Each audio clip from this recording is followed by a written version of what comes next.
Allô, allô, c'est Jardin. On va ensemble étudier la fiche technique là, de l'acier AESI-01. Fait que la semaine passée, on a regardé dans le Machine Book. Là, cette semaine, j'ai décidé qu'on allait sortir une autre fiche de manufacturier d'acier. C'est un manufacturier européen. La fiche est présentée en français à la page 1, en anglais à la page 2, mais c'est exactement le même contenu. Puis aujourd'hui, on va faire une trempe au four en utilisant les infos qui sont données dedans. Puis on va suivre ensuite de revenu au four dans le but de tracer la courbe de dureté en fonction de la température de revenu. Fait que suivez-moi. Au début, ça me rappelle c'est quelle sorte d'acier qu'on a. Aux États-Unis, au Canada, en Amérique du Nord, on appelle ça de l'acier O1, selon la norme AISI. En France, selon la norme AFNOR, donc si je regarde ici, selon l'Association française de normalisation, ils appellent ça du 100 MNCRW4. Puis ça, de mémoire, c'est une norme allemande là, sous toute réserve. Traitement thermique. Travail à chaud, ce qui nous parle ici, c'est pour faire du forgeage. Les températures sont données. Pour faire du recuit, c'est un traitement thermique qui permet d'annuler l'effet d'une trempe, d'annuler l'effet d'un forgeage, en général, d'annuler l'effet de quelque chose d'autre. On verra plus tard. Ce qui nous intéresse présentement, c'est la trempe. Fait que ça dit qu'il faut faire une trempe à l'huile. La température de sténisation, ça veut dire la température à laquelle il faut faire chauffer la pièce bien chaude avant de la refroidir bien vite. Il faut la chauffer entre 790 et 815 degrés C. Fait que nous, là, aujourd'hui, tout le monde, toute la classe, vous allez chauffer ça en plein milieu de la plage, 800 degrés Celsius. C'est pas exactement en plein milieu, là, mais c'est un chiffre qui sortit bien. Puis tout le monde claque dans le four, 800 degrés Celsius. Après ça, ça nous dit de faire un maintien dans le four à... Quand on chauffe au chalumeau, là, quand on avait atteint la couleur, ben, c'est ça qui est ça. C'était dur de la maintenir à une température précise longtemps. Idéalement, pour laisser le temps aux atomes de se réorganiser pour partir de la structure qu'on a à température ambiante pour aller à la structure qui est la structure en austénite. Et il faut laisser du temps. Il faut dépasser la température, le seuil de température, et il faut laisser du temps aussi.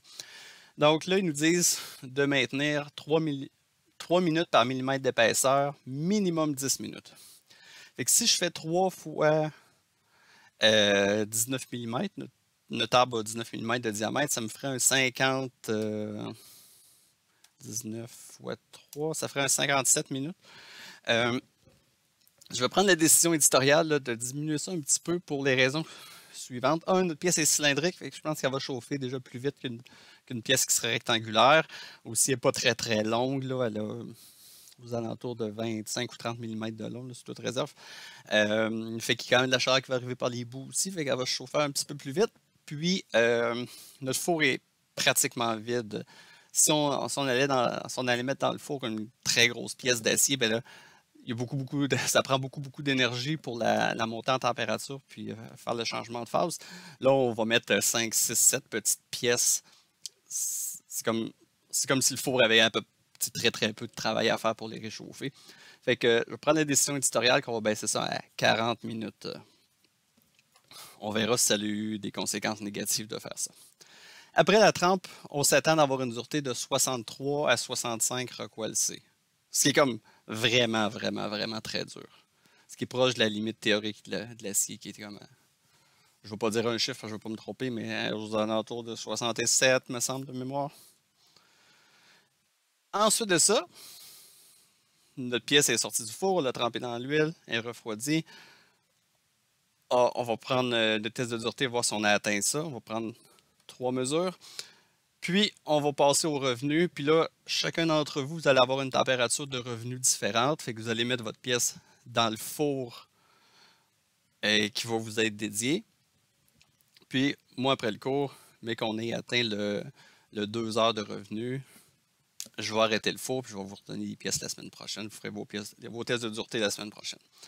Fait que, avec la liste de noms, vous allez avoir la température à laquelle vous êtes convié de mettre votre pièce dans le four. Je pense que c'est pas une phrase qui se tient, mais comprenez où est-ce que je m'en vais. Puis, à la gang, là, après, on va tracer cette courbe-là. Cette courbe-là, là, ce qu'elle dit, c'est plus votre revenu est chaud. Fait que si je fais un revenu à 100 degrés, ma pièce, elle va partir de 65 Rockwell C de dureté, puis elle va diminuer à genre peut-être 64-ish. Si je fais mon revenu à 200, elle va descendre à peu près à 62 Rockwell C. Si je fais mon revenu à 300 degrés, elle va descendre à, disons, 58 Rockwell C, et ainsi de suite. Fait que je contrôle ma dureté finale avec ma température de revenu, puis c'est inversement proportionnel. Donc, voici les consignes. Fait que, allez-y, faites-le.